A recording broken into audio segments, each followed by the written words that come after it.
말씀 함께 보겠습니다. 나훔서 1장 9절에서 15절입니다. 구약성경 나훔서 1장 9절에서 15절의 말씀입니다.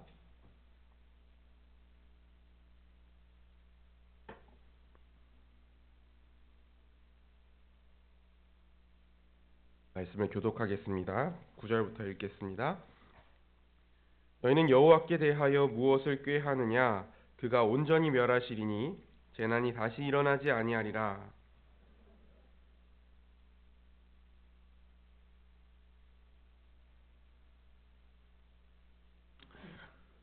여호와께 악을 꾀하는 한 사람이 너희 중에서 나와서 사악한 것을 권하는도다.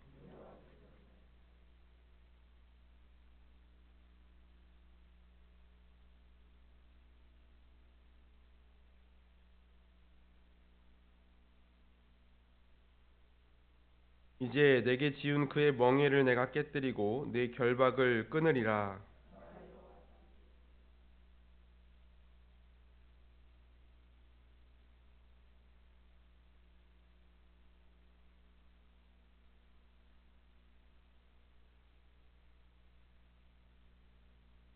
이렇게 읽습니다. 볼지어다 아름다운 소식을 알리고 화평을 전하는 자의 발이 산 위에 있도다. 유다야 내 절기를 지키고 서원을 갚을지어다. 악인이 진멸되었으니 그가 다시는 내 가운데로 통행하지 아니하리로다 하시니라. 아멘. 네, 우리가 이번 주에 나훔서를 계속 살펴보게 될 텐데 어제 나눴던 것처럼 나훔서는 니느웨를 향한 하나님의 경고, 아수르의 수도가 이제 니느웨였는데요.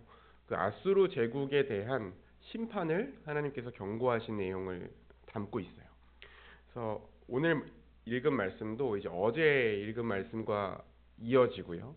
이 내용 전체가 일관성 있게 사실은 그 아수르에 대한 심판을 다루고 있는데 지나면 지나갈수록 나훔서를 읽어갈수록 그 심판에 대한 하나님이 아수르를 어떻게 심판하실 것인지에 대한 내용들이 점점 더 구체적으로 기록이 되어 있어요. 그래서 오늘 우리가 읽은 말씀도 보면 어제 읽었던 내용에 이어지는 내용인데 하나님의 경고의 말씀이 더 구체적으로 기록되어 있습니다.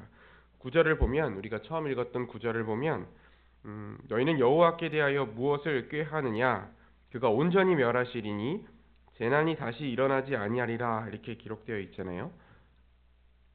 너희는 여기서 너희는 이제 심판받을 아수르 니느웨를 말하는 건데요. 그가 온전히 멸하시리니 하나님께서 아수르를 온전하게 멸망시키실 것이다 이렇게 얘기하는 거죠. 재난이 다시 일어나지 아니하리라라는 말은 하나님께서 더 벌하지 않으시겠다라는 의미가 아니라 하나님께서 단번에 완전히 멸망시키실 것이기 때문에 재난이 다시 일어날 필요가 없다는 겁니다. 그러니까 하나님이 두 번 수고하실 필요 없이 한 번에 완전히 멸망시키실 거다라는 엄중한 심판의 말씀이에요. 그리고 12절에 보면 여호와께서 이같이 말씀하시기를 그들이 비록 강하고 많을지라도 반드시 멸절을 당하리니 그가 없어지리라 이렇게 말씀하고 있어요. 그리고 또 14절에 보면 나 여호와가 내게 대하여 명령하였나니 내 이름이 다시는 전파되지 않을 것이라. 내가 네 신들의 집에서 새긴 우상과 부은 우상을 멸절하며 내 무덤을 준비하리니 이는 내가 쓸모없게 되었음이라 이렇게 기록되어 있습니다. 어제도 나누었던 것처럼 아수르라는 나라는 한때 엄청난 영토를 차지했던 대제국이었어요. 아수르가 가장 강력한 대제국이었던 강대국이었던 시기가 있었습니다. 하나님께서 말씀하시는 것은 아무리 군사적으로 또 경제적으로 능력이 강하다고 하더라도 아무리 그들의 수가 많고 그들이 아무리 강력한 제국을 이루었다고 하더라도 하나님의 심판의 능력 앞에서는 무너져 내릴 수밖에 없다는 것이죠. 무너져 내릴 수밖에 없고 다 흩어질 수밖에 없다는 것입니다. 그리고 아수르가 이렇게 악을 행하면서도 아수르가 온갖 악을 일삼으면서도 우상 숭배를 하면서도 그들이 유지될 수 있었던 것은 하나님이 그들을 즉시 심판하지 않으셨던 이유는 쓸모가 있었기 때문이었어요. 방금 우리가 읽은 14절에서 이는 네가 쓸모없게 되었음이라 그렇게 되어 있잖아요. 하나님께서 아수를 어디에 사용하셨습니까? 하나님 앞에서 죄를 짓고 불순종하는 하나님의 백성들을 징계하기 위한 도구로 사용하셨어요. 그렇죠? 북이스라엘이 아수르에 의해서 멸망당했고 남유다도 이 아수르로 인해서 굉장히 고생을 많이 했거든요. 근데 하나님께서 이제는 더 이상 그 아수르를 이스라엘을 징계하는 도구로 사용하시지 않겠다. 이제 죄악으로 가득 찬 그 아수르의 우상과 그 나라를 이제 진멸하겠다, 심판하시겠다라고 하나님께서 이제 선언하시는 거예요. 15절을 한번 더 보겠습니다. 15절을 보면 볼지어다 아름다운 소식을 알리고 화평을 전하는 자의 발이 산 위에 있도다. 이제는 아수르가 아니라 유다에게 말씀하시죠. 유다야, 네 절기를 지키고 서원을 갚을지어다. 악인이 진멸되었으니 그가 다시는 네 가운데로 통행하지 아니하리로다 하시니라. 아멘. 아름다운 소식을 알리고 화평을 전하는 자의 발이 산 위에 있도다. 이 아름다운 소식이 뭡니까? 그동안 유다를 그토록 억압하고 위협하던, 그리고 여호와를 조롱하고 하나님의 백성들을 핍박하던 아수르가 이제 멸망할 것이다 라는 것이 아름다운 소식이죠. 유다에게 있어서 아름다운 소식입니다. 복음인 것이죠. 그리고 하나님께서 그 억압하고 위협하던 악한 세력을 심판하시고 제거하시고 나면, 그들이 사라지고 나면 하나님의 백성은 비로소 자유롭게 절기를 지키고 서원을 갚으면서 자유롭게 하나님을 예배하고 자유롭게 하나님의 뜻에 순종하며 살아갈 수 있게 되리라는 것을 하나님께서 유다 백성들에게 말씀하고 있는 것입니다. 여러분, 심판과 구원은요 늘 함께 일어나요. 심판과 구원은 함께 일어납니다. 하나님께서 뱀의 후손을 심판하시는 것은 여자의 후손들을 구원하시는 일입니다. 하나님께서 애굽을 심판하시는 일은 애굽에서 종생활하고 노예 생활하고 있었던 이스라엘 백성들을 구원하시는 일입니다. 아수르와 바벨론과 같은 대제국을 심판하시는 것은 그 제국에 의해서 위협받던 하나님의 백성들, 유다 백성들을 구원하시는 일이에요. 그리고 우리 주 예수 그리스도께서 십자가에서 죽으신 사건은 죄와 죽음을 무기로 죄인들을 마음대로 끌고 다니던 그 사탄을 완전히 무기력하게 하신 사건이에요. 그들로부터 죄와 죽음이라는 무기를 예수 그리스도께서 십자가에서 죽으시면서 다 빼앗은 것입니다. 그들을 완전히 그리스도 앞에 무릎 꿇게 하신 것입니다. 그들을 향한 심판인 동시에 죄와 죽음의 지배 아래 살아가던 우리를 구원하신 사건, 하나님을 대적하는 사단에 대한 심판이자 우리를 향한 구원의 사건이 우리 주 예수 그리스도의 십자가 사건이에요. 그리고 이 구원의 역사, 계속해서 이루어지고 있는 성경 전체를 통해서 이루어지는 이 심판과 구원의 사건은 우리 주 예수 그리스도께서 다시 오실 때에 마지막으로 이루어지고 완성될 것입니다. 주님께서 사탄과 그 사탄을 따르는 모든 악한 세력과 그 아래 있는 그들을 따르는 모든 예수 그리스도의 복음을 부정하고 사탄을 따르는 모든 사람들을 완전히 최종적으로 심판하실 것이고, 끝까지 믿음을 지킨 주의 백성들이 영광스러운 부활의 몸으로 영광스러운 새하늘과 새 땅에서 그 완성된 하나님 나라에서 살아가는 것, 그게 최종적인 심판과 구원, 이 역사의 최종적인 시간에 우리 주 예수 그리스도께서 오셔서 행하실 일이에요. 오늘 우리가 말씀에서 본 이 아수르의 심판과 유다의 구원은 그 하나님께서 최종적으로 이루실 그 구원의 완성을 미리 보여주는 것입니다. 이 아수르에 대한 철저한 심판과 유다에게 선포된 구원은 이미 예수 그리스도의 십자가에서 이루어진 일이고 우리 주님 다시 오실 때에 완성될 구원의 사건이에요. 우리와 무관하지 않은 것입니다. 예전에 있었던 팔레스타인 땅에서 있었던 일이 아니라 우리에게 일어날 그 놀라운 구원 사건을 보여주는 일이고 우리에게 이루어진 일이에요. 그렇기 때문에 이제 하나님께서 유다 백성들에게 이제 아수르가 멸망할 테니까 절기를 지키고 서원을 갚으라 라고 하시는 이 하나님의 말씀은 오늘 죄와 죽음으로부터 구원받은 새 언약 백성인 우리에게도 마찬가지로 적용되는 것입니다.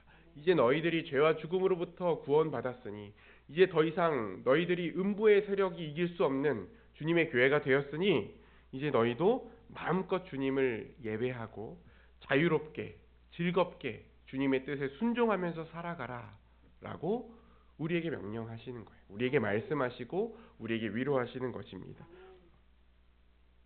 그전에는 하나님을 알 수도 없고 예배할 수도 없고 알지 못하고 믿지 못하니까 예배할 수 없잖아요. 예배는 신자들의 특권이잖아요. 예배할 수도 없고 그전에 하나님의 말씀대로 살아갈 능력도 없었던 그 무력하고 비참했던 우리가 이제 우리 주 예수 그리스도의 십자가 때문에 하나님을 알 수 있고 예배할 수 있고 그 성령의 인도하심과 그 성령의 능력으로 하나님의 말씀에 순종할 수도 있는 자유로운 존재가 되었습니다. 그래서 하나님 오늘 말씀을 통해서 우리에게 하나님이 이미 예수 그리스도를 통해서 행하신 그 구원의 역사를 기억하게 하시고 이 자유롭고 영광스러운 삶을 실천하고 누리라고 우리에게 말씀하시는 거예요. 여러분 우리가 예배하는 것, 하나님의 뜻대로 살아가야 되는 것을 속박으로 생각할 때가 있어요. 나 좀 자유롭게 살고 싶은데 나도 마음대로 살고 싶은데 하나님을 꼭 예배해야 되고 하나님의 뜻에 꼭 순종해야 되고 그냥 먹고 살아가기도 힘든데 그냥 살아가기도 힘든데 하나님 뜻대로 살아가고 예수님 믿으면서 살아가는 것까지 하려니까 너무 힘들다라고 우리가 느낄 때가 있잖아요. 그런데 잘 생각해 보면 우리가 하나님께 예배하는 것, 하나님의 뜻대로 살아가는 것은 속박과 억압이 아닙니다. 왜 그러냐면 죄와 사망의 지배 아래에서 죄를 지을 수밖에 없었고 멸망의 길로 갈 수밖에 없었던 우리에게 하나님께서 하나님을 예배하고 하나님을 알고 하나님을 예배할 수 있는 자유, 하나님의 말씀에 순종할 수 있는 자유를 우리에게 허락해 주신 것입니다. 사탄의 법을 따라 살아가고 사탄에게 순종하며 살아갈 수밖에 없었던 그 죄와 죽음 아래 억압되어 있었던 우리를 하나님의 나라로 옮기셔서 더 이상 죄와 죽음의 지배를 받지 않고 하나님의 뜻대로 자유롭게 순종하며 살아갈 수 있는 그 자유를 우리에게 주신 것이죠. 이 새벽에 하나님께서 우리 주 예수 그리스도를 통해서 우리에게 베풀어 주신 그 은혜를 그리고 그 절기를 지키고 서원을 하나님 앞에 드릴 수 있는 자유를 허락하신 그 하나님의 은혜를 우리가 깊이 묵상할 수 있기를 바랍니다. 그리고 그 놀라운 자유와 은혜를 누리는 하루를 살아가시는 저 여러분이 되시기를 주의 이름으로 축원합니다. 기도하겠습니다. 하나님 아버지, 하나님께서 열방을 호령하고 침략하고 지배하고 억압하고 또 착취하던 그 악한 앗수르를 심판하시겠다고 경고하시며 그 고통 가운데 있던 유다 백성에게 너희들이 이제 복된 소식을 들었으니 구원의 소식을 들었으니 이제는 자유롭게 절기를 지키고 이제는 여호와께 서원을 갚으라고 하신 말씀을 우리가 들으면서 우리를 죄와 죽음으로부터 구원하신 우리 주 예수 그리스도의 그 십자가의 은혜를 다시 한번 생각해 보았습니다. 그리고 우리가 주 뜻대로 살아갈 수 있는 것이 우리에게 억압과 속박이 아니라 하나님께서 우리에게 주신 자유임을 우리가 다시 한번 말씀을 통해서 돌아보았습니다. 하나님 이 귀한 이 생명의 자유, 이 복된 소식을 우리가 정말 복된 소식으로 받아들일 수 있는 마음을 허락하여 주시고 그래서 우리가 하나님께 절기를 지키고 서원을 갚는 것, 하나님 앞에 예배하며 하나님의 뜻에 순종하는 것을 기쁨과 자유로 믿고 여기며 누리며 살아갈 수 있는 은혜를 허락하여 주옵소서. 예수님 이름으로 기도합니다.